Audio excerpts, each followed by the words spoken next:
Hey, I'm Jim Weber in the Fox 13 Weather Center. Thanks for logging on to MyFoxHurricane.com. So we're in the month of October and still some time left in the season. Take a look at the names that we've used so far.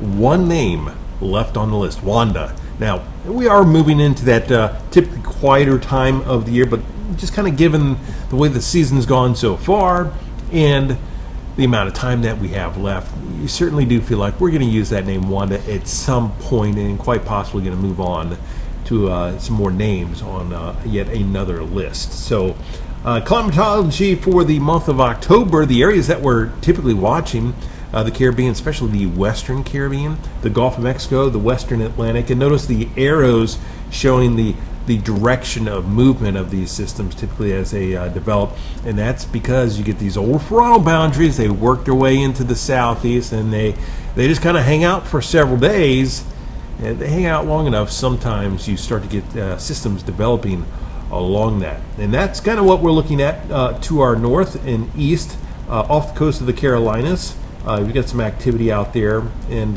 really hasn't done a whole lot.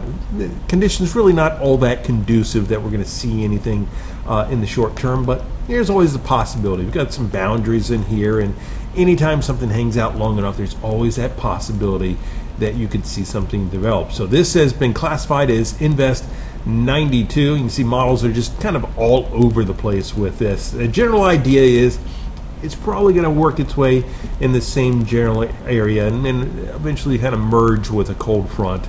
And if it does that, that'd probably be the end of this system. Go ahead and show you the GFS model.